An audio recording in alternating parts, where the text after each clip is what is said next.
കിട്ടുണ്ണിമാരാർ മരിച്ചപ്പോ സുധയൊന്ന് ആശ്വസിപ്പിക്കാൻ പോലും ഞാൻ അവിടെ ഇല്ലായിരുന്നു. എന്റെ അച്ഛൻ അസുഖം കൂടുതലായതുകൊണ്ട് ഞാൻ നാട്ടിൽ പോയി. തിരിച്ചു വന്ന് ഞാൻ സുധയെ അന്വേഷിച്ചു. അമ്മാവൻ വന്ന് നിർബന്ധമായി എന്നെ കൂട്ടിക്കൊണ്ടുപോയി. ഒറ്റയ്ക്ക് എന്തിനാണ് താമസിക്കുന്നത് എന്നാണ് ചോദ്യം. എന്താണ് കാരണം പറയുക? പോകുന്നതിന് മുൻപ് ഒന്ന് കാണാനെങ്കിലും ഒരു വാക്ക് പറയാനെങ്കിലും ഞാൻ അന്വേഷിക്കാത്ത സ്ഥലമില്ലായിരുന്നു.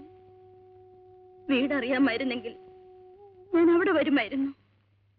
അവസാനം എപ്പോഴും കണ്ടുകൊണ്ടിരിക്കണമെന്ന് വിചാരിച്ച ഞാൻ ഒന്ന് കാണാൻ പോലും സാധിക്കാതെ കോഴിക്കോട്ടേക്ക് പോയി.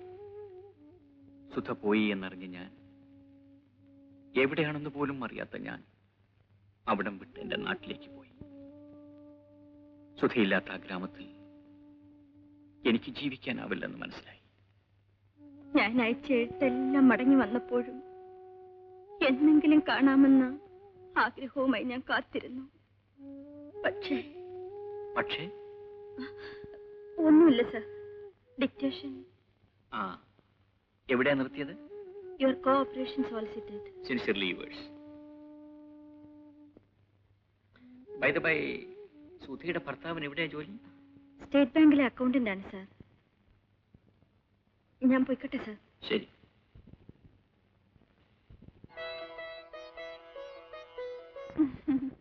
ലതയ്ക്ക് എന്താ പാട്ടിനോട് ഇത്ര വലിയ കമ്പം? ഇതും തൂക്കിയാണല്ലോ നടപ്പ്. വീട്ടിൽ തോൺ ചെയ്താൽ ചേട്ടൻ ദേഷ്യപ്പെടും. അത് കൊള്ളാം.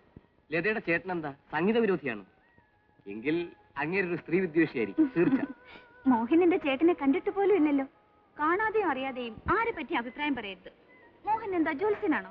ജ്യോത്സ്യനല്ല, പക്ഷെ അതാണ് മനഃശാസ്ത്രം.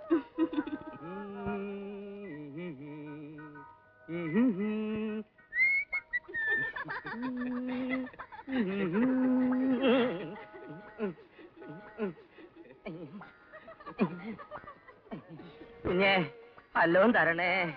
ഇയാൾ ഇവിടെ എത്തിയോ? ശല്യം. തനിക്ക് വേറെ ജോലിയൊന്നുമില്ലേ? ഇത് തന്നെയാണ് കുഞ്ഞെ എന്റെ ജോലി. എടോ, ഇന്നലെ തന്റെ വലതുകാലിലായിരുന്നല്ലോ ചുണ്ടൽ, ഇന്നത് ഇടതുകാലിലായോ? അയ്യോ സാറേ, ഇതൊരു തരം വാദമാ, മുടന്ത് വാദം. ഇടതും വലതും എല്ലാം ചിലപ്പോ മാറി മാറി വന്നെന്നിരിക്കും. ഇന്ന് ഇതിലാണെങ്കിൽ നാളെ മറ്റതിലായിരിക്കും. അതായതിന്റെ ലക്ഷണം. ഇയാളെ പിടിച്ച് പോലീസിൽ ഏൽപ്പിച്ചാൽ ഈ മുടന്തങ്ങ് മാറിക്കൊള്ളും. ഇന്നേ വരെ പോലീസുകാർ മുടന്ത് മാറ്റിയ ചരിത്രമില്ല കുഞ്ഞെ. മുടന്തുണ്ടാക്കാനാണെങ്കിൽ അവര് വിചാരിച്ചാ സാധിക്കും. ഒന്ന് നിർത്തണോ? അപ്പോ കാശ് തന്നാ എന്റെ ശല്യം ഉണ്ടാവൂല. പിന്നെ ഈ വഴിക്കൊന്നും എന്നെ കാണുകയുമില്ല.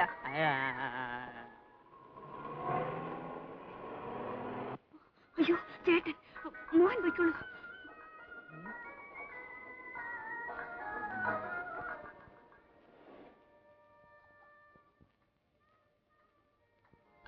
ചേട്ടൻ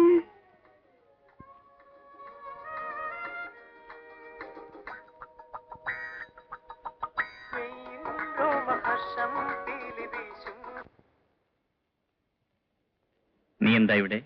കുറച്ച് കൂട്ടുകാരികളുമായി വന്നതാ. ചേട്ടൻ വരുന്നത് കൊണ്ടാ ഞാൻ ഇങ്ങോട്ട് വന്നത്. ചേട്ടൻ ഇവിടെ? ഞാൻ കുറച്ച് കാറ്റ് കൊള്ളാമെന്ന് കരുതി വന്നു. വരൂ.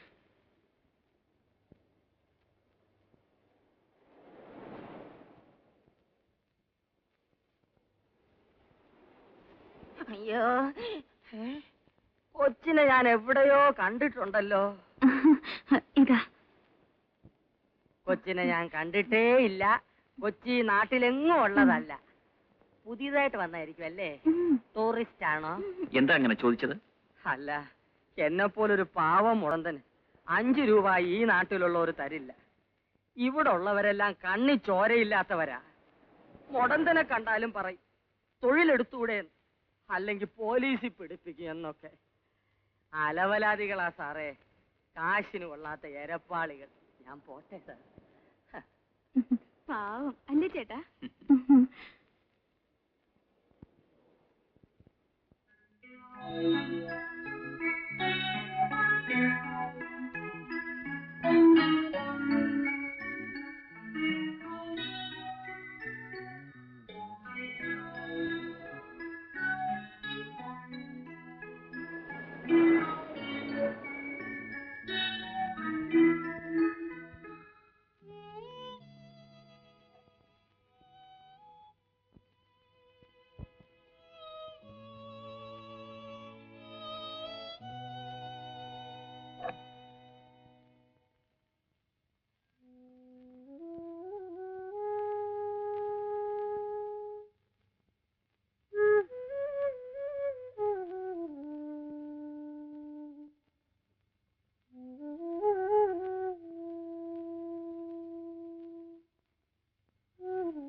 സുധ ഓഫീസിലേക്കല്ലേ? ഞാൻ ഡ്രോപ്പ് ചെയ്യാം. വേണ്ട സർ, ഞാൻ ബസ്സിൽ വന്നോളാം. അതെന്തിന്? നമ്മൾ രണ്ടുപേരും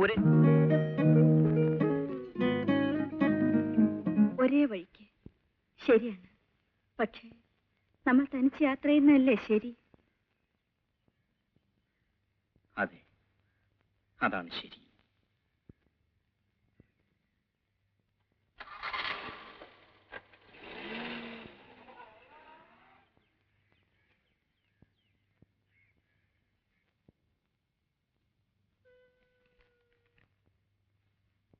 hello sir. Yes sir. Okay sir. Okay sir. Thank you. ഇന്ന് ലേറ്റ് ആണല്ലോ സുധാമേ. കുറച്ച് ലേറ്റായി. ഗോപി സാർ അന്വേഷിച്ചു. അങ്ങോട്ട് ചെല്ലു. സാറ് കാണുന്ന മാതിരിയൊന്നും അല്ല. ദേഷ്യം വന്നാൽ ആളാകെ മാറും. ലേറ്റായി വരുന്നത് സാറിന് തീരെ ഇഷ്ടമല്ല. വേഗം ചെല്ലു.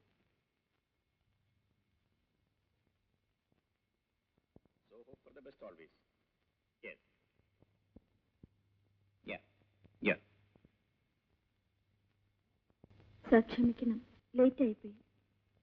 ഒരു ബസ് നിർത്താതെ പോയി, അതുകൊണ്ടാ. ഇനി വൈകി വരില്ല സർ. സുധയാണോ വൈകിയത് അതോ ഞാനോ?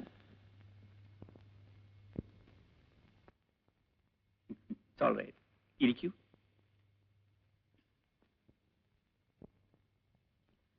Messrs William Kodak and sons, Janpath road, Bombay 33. Dear sirs. May we come in, sir?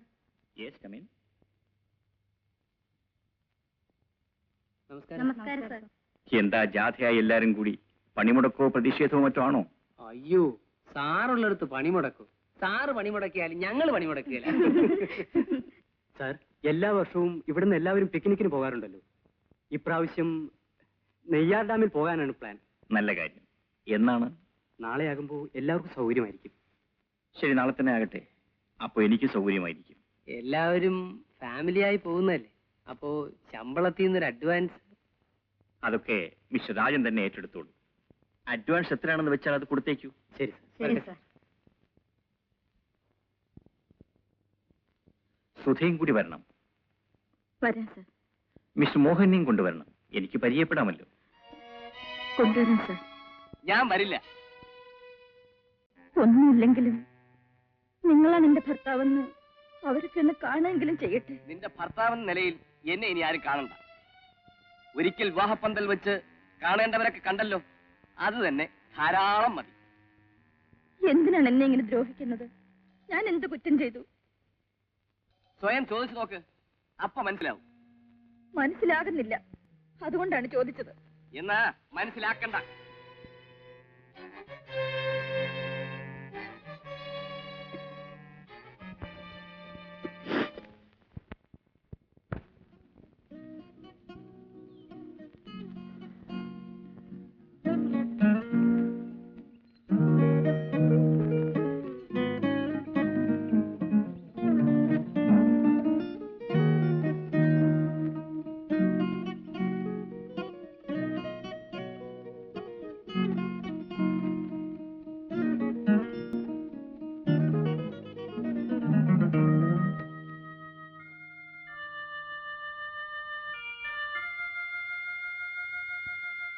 എന്താ സുധയെ തനിച്ച്? ഒന്നുമില്ല. ഇരിക്കൂ. മിസ്റ്റർ മോഹൻ വന്നില്ലേ? ഇല്ല. എന്തു പറ്റി?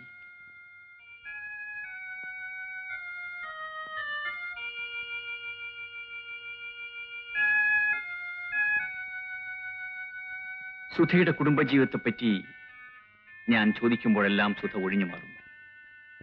എന്തൊക്കെയോയിൽ നിന്നും മറയ്ക്കാൻ ശ്രമിക്കുന്ന പോലെ.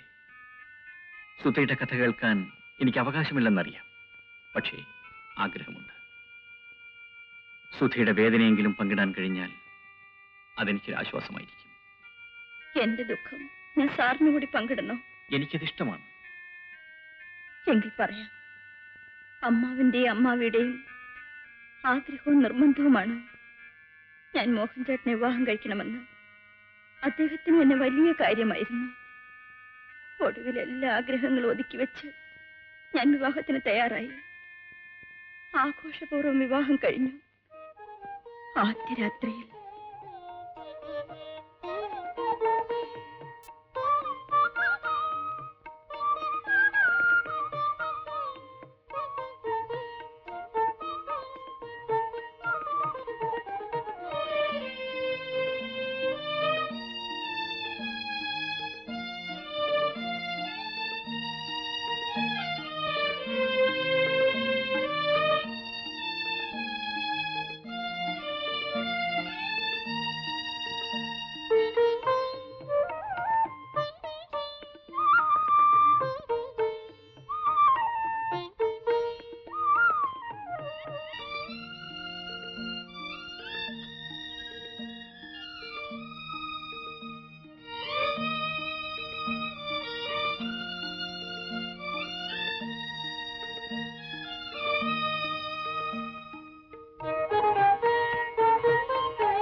നാളെ കാലത്ത് വരാൻ പറയൂ.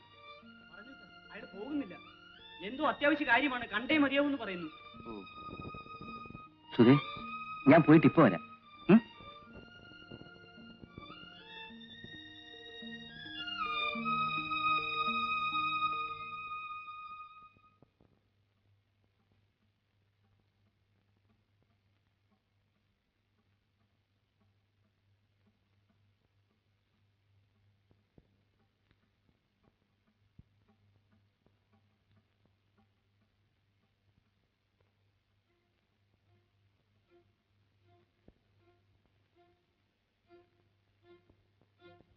പാല് കുടിച്ചില്ലല്ലോ, തണുത്തു പോവും. പാല് തണുത്താലും കുടിക്കാം, പക്ഷെ ഇത് ചീത്തയായി പോയി. ചീത്തയായ പാല് ഞാൻ കുടിക്കാറില്ല. ചേട്ടാ, എന്താ എന്തുണ്ടായി? ഞാൻ എന്ത് തെറ്റ് ചെയ്തു?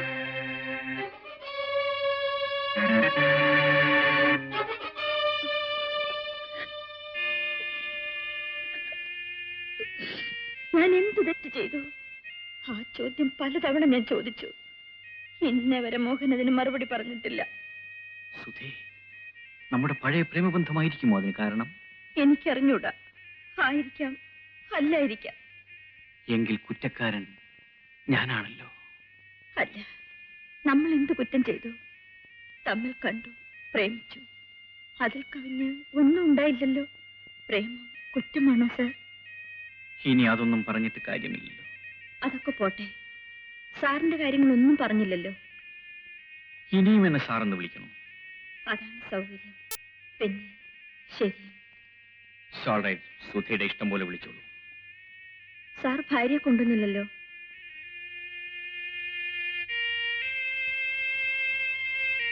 വിവാഹം കഴിച്ചില്ലേ? കഴിച്ചു. ഭാര്യ എവിടെയാണ്? എവിടെയോ ആണ്. അതെന്താ സാർ അങ്ങനെ? എന്താ പങ്കമ്പിള്ളേ, പോകാമോ?